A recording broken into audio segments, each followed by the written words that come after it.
If you have reached the part of adult life where you can sense, without being able to name, that an old version of yourself is asking to die, and you do not yet know which version or how, or whether the dying will leave anything alive behind, Carl Jung wrote that there are 5 specific things every adult eventually has to let die before the real self can finally arrive. He documented them across 40 years of clinical practice. The first 3 are usually fought for decades. The 4th is fought through grief.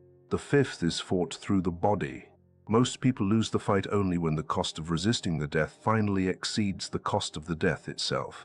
This video is the map of the 5 deaths, the order they arrive in, what each death feels like from the inside, the body signs that mark each one, and the strange, quiet self that walks into the room the 5 deaths have cleared. Stay with me. The first death is the one you have probably already been negotiating with for years without recognizing the negotiation. The 5 deaths are not failures. They are not breakdowns. They are not, in Jung's framing, the result of anything having gone wrong. They are the structural cost of individuation, the process by which an adult slowly becomes what they were always meant to become, rather than what they were initially shaped to become. The shaping was not malicious. The shaping was the work of childhood, of family, of culture, of survival, of the small inherited identities every child takes on simply because there was no other way to be in the room they were born into. The deaths are the long unwinding of the shaping and the long uncovering of what was underneath. Most adults never undertake the unwinding consciously. They live their entire lives inside the shaping, sometimes unhappy, sometimes successful, sometimes both, and never quite at home in the life they have built.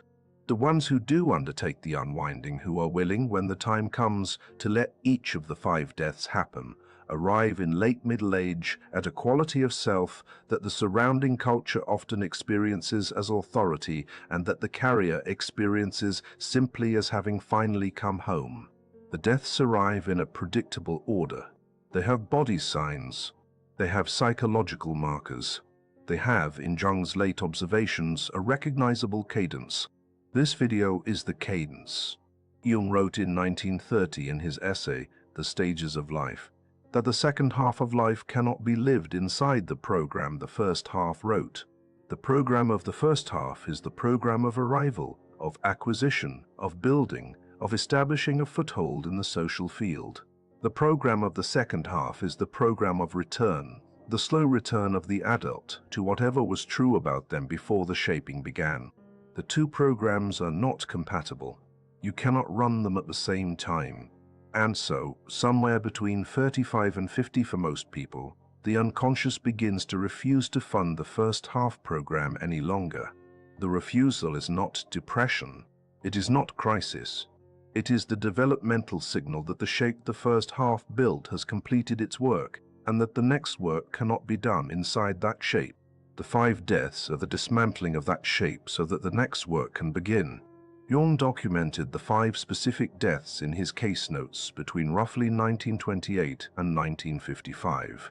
He saw them in patient after patient.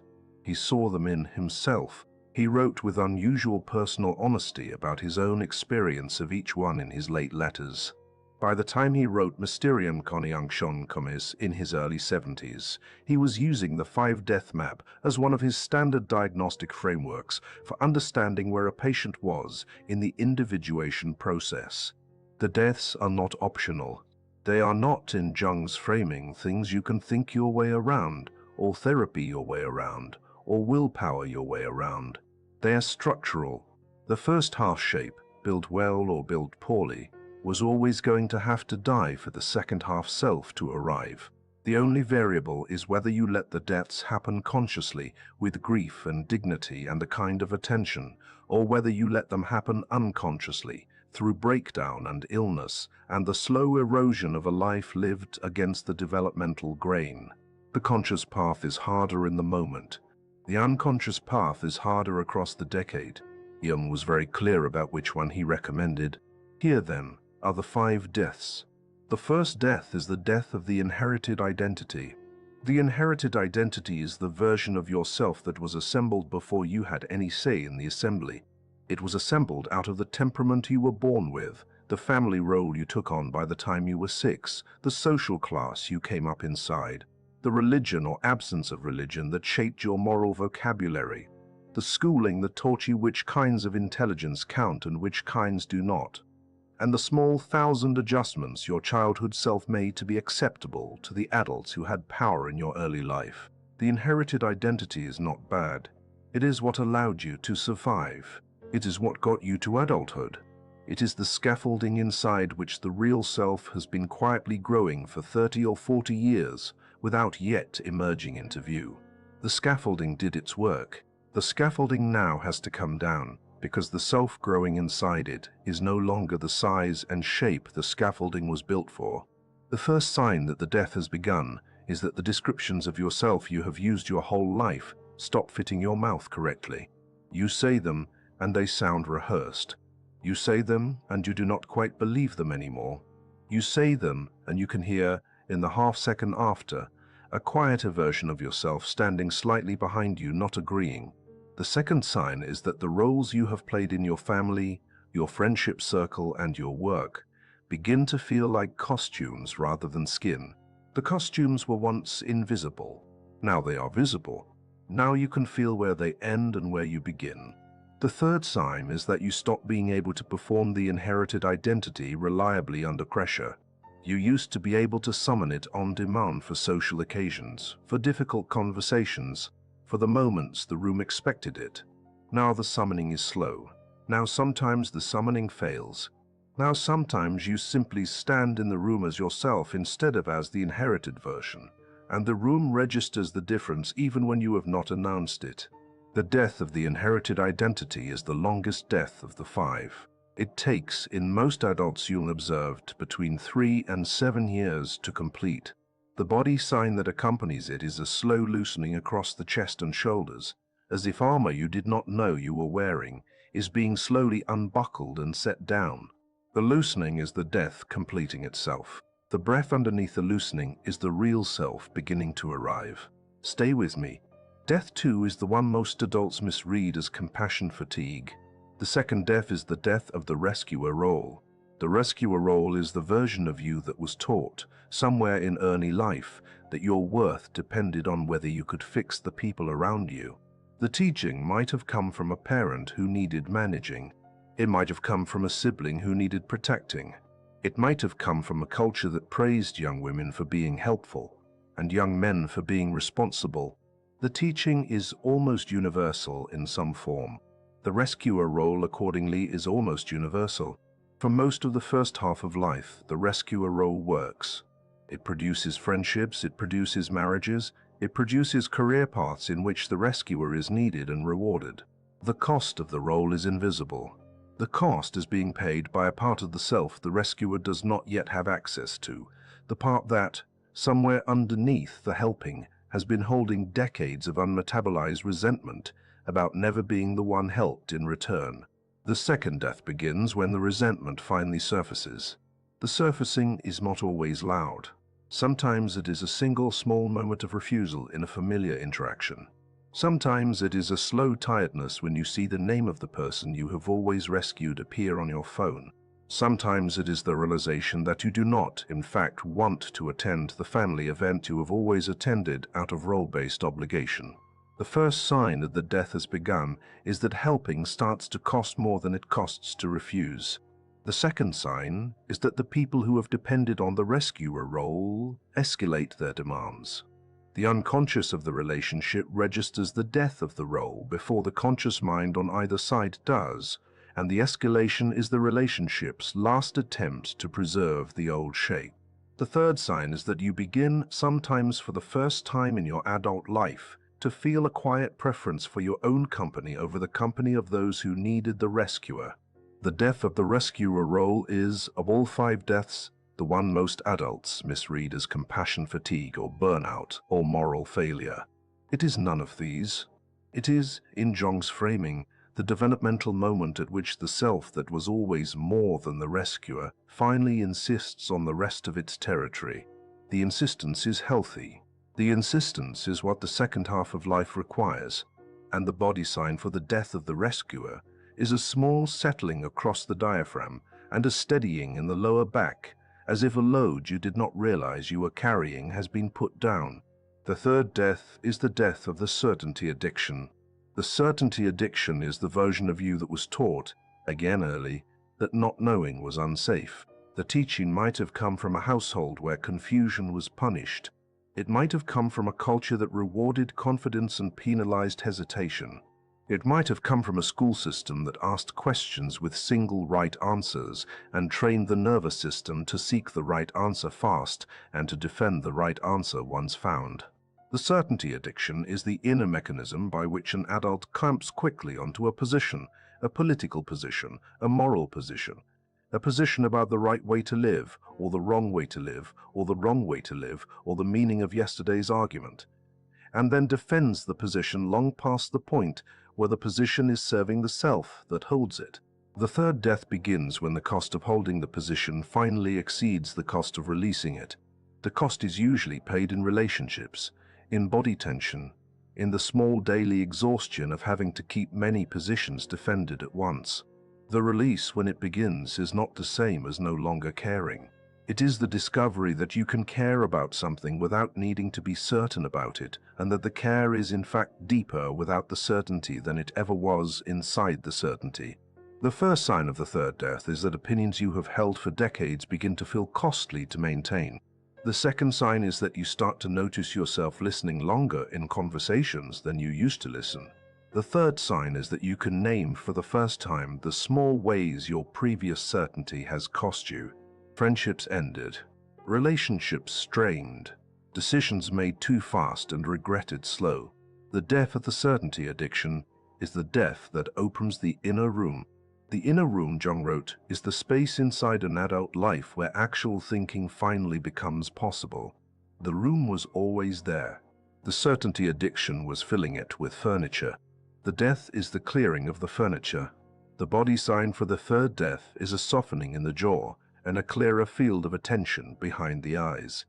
The body registering that it no longer has to brace for the defense of positions it had been guarding for years. The fourth death is the death of the chosen audience.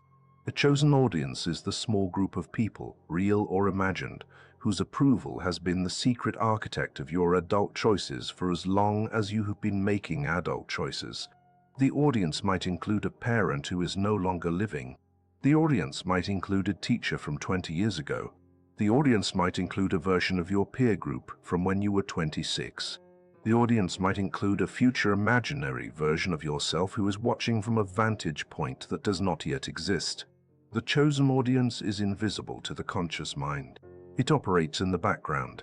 It selects between two reasonable options, not according to which option is actually better for the self making the choice, but according to which option the audience would approve of. The selection happens too fast to catch. The audience has been the unspoken arbiter of taste, ambition, vocabulary, and even friendship choice for years.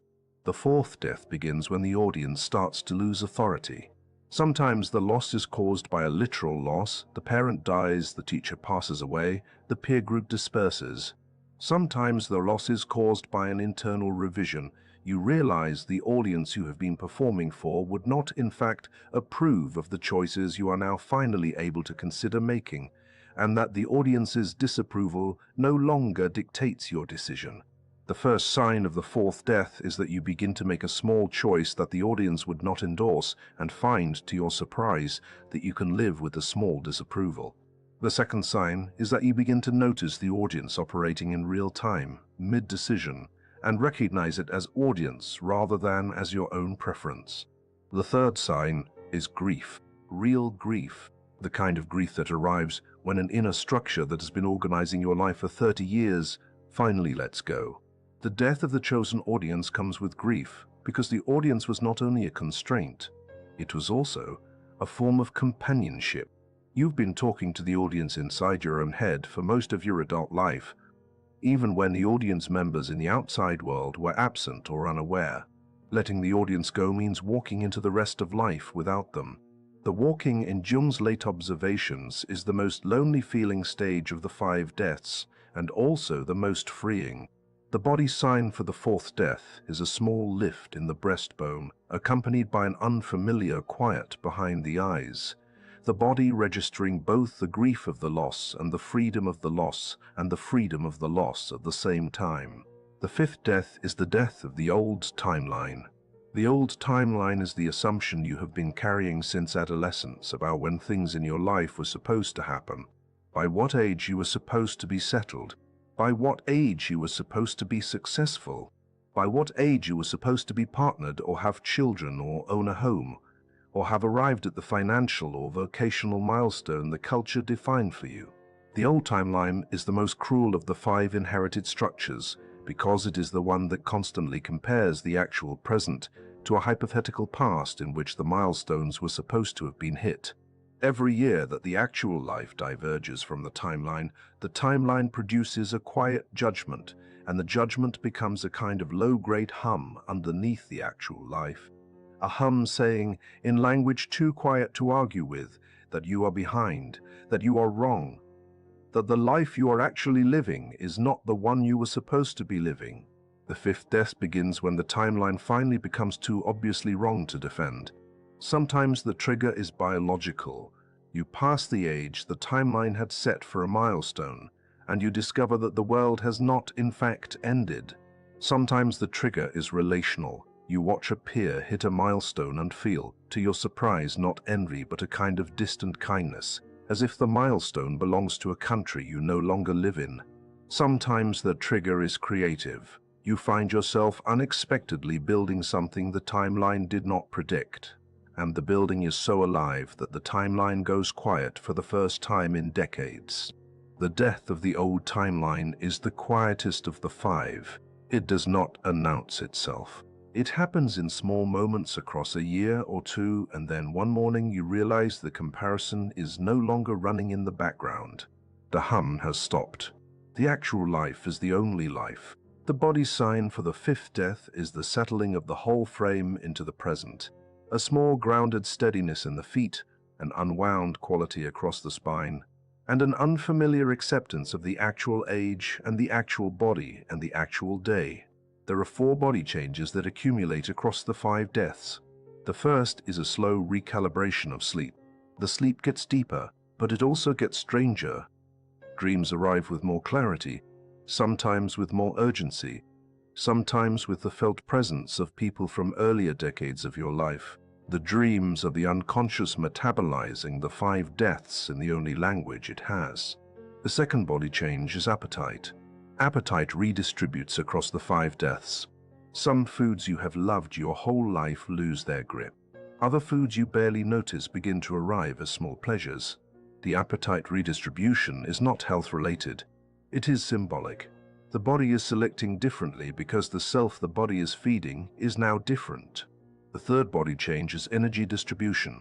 You have more energy in some hours and less in others. The morning energy may not be what it was. The late-night energy that arrived inexplicably at 11 p.m. in your 20s may not arrive at all. A new mid-afternoon clarity may show up that did not used to be there. The redistribution is the body matching its rhythm to the self that is finally emerging. The fourth body change is the most important. Across the 5 deaths, the body begins to feel like yours in a way it never felt yours before. The first half of life is largely the body inhabited by the inherited identity. The second half of life is the body slowly becoming the body of the self that is finally arriving. The 2 bodies are not literally different. The bone and the muscle and the cell are continuous, but the felt sense of inhabiting the body is different. The body, by the end of the 5 deaths, has become the home of someone you have always been, but have rarely fully met. What arrives after the 5 deaths is not a new identity. It is the absence of the old one, and the slow, steady presence of whatever was always there underneath. The presence is not dramatic. It is not performative. It is not in any way the thing the first half of life would have called an arrival. It is quieter, more interior, more honest, and far more durable than anything the first half produced. Jung wrote in his late letters that the self that arrives after the 5 deaths is the self the unconscious has been trying to introduce you to since you were 9 years old. The introduction takes most adults 30 or 40 years. The 5 deaths are the clearing of the room in which the introduction can finally happen. The room, once cleared, stays cleared. If you have sensed for some time that one of the 5 deaths is asking to happen in your life, if a costume is feeling like a costume, if a role is feeling like resentment, if a certainty is feeling like exhaustion, if a certainty is feeling like exhaustion, if an audience is going silent, if a timeline is finally losing its argument, leave the number 7777 in the comments below. In the symbolic language Jung worked with throughout his life, 7777 marks the moment a person stops fighting the death and begins to let it complete itself. The number is private. It is not an opinion. It is just a mark you are leaving on this conversation, so the next person who finds this video knows they are not alone in walking through one of the 5. Leave it below. Let it mark this moment. If something in this video found you the way Jung said it would, at exactly the time you needed it, subscribe and stay close. There is more of this work ahead, and you were made for every layer of it. One more thing before you go. The 5 deaths do not arrive in a predictable calendar. They arrive when the cost of resisting them finally exceeds the cost of letting them happen. The arrival is not under your control.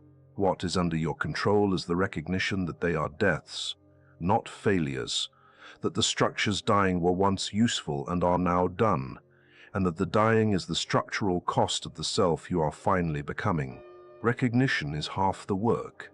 The other half is letting the deaths take the time they take, in the order they arrive in, with whatever grief or quiet they bring with them.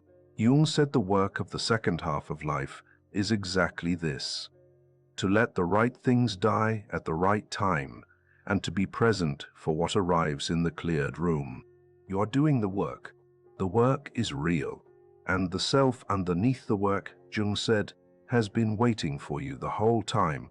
There is one practical instruction Jung gave repeatedly in his late correspondence about the 5 deaths, and it is worth ending on. Do not try to make any of these deaths happen. Do not try to accelerate them.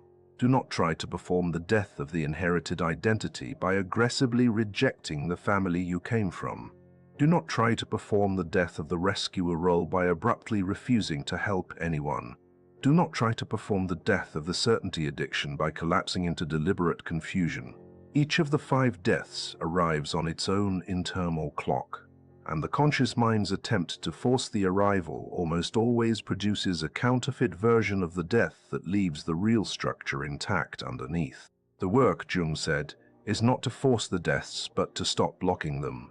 The unconscious knows when each death is ready. The unconscious knows the order. The unconscious knows the cadence. Your work is only to recognize the death when it begins to arrive, to name it accurately so the part of you that is dying can grieve in the right register, and to receive whatever quieter version of yourself emerges in the cleared space. That receiving, in Jung's framing, is the entire second half of life. Until next time.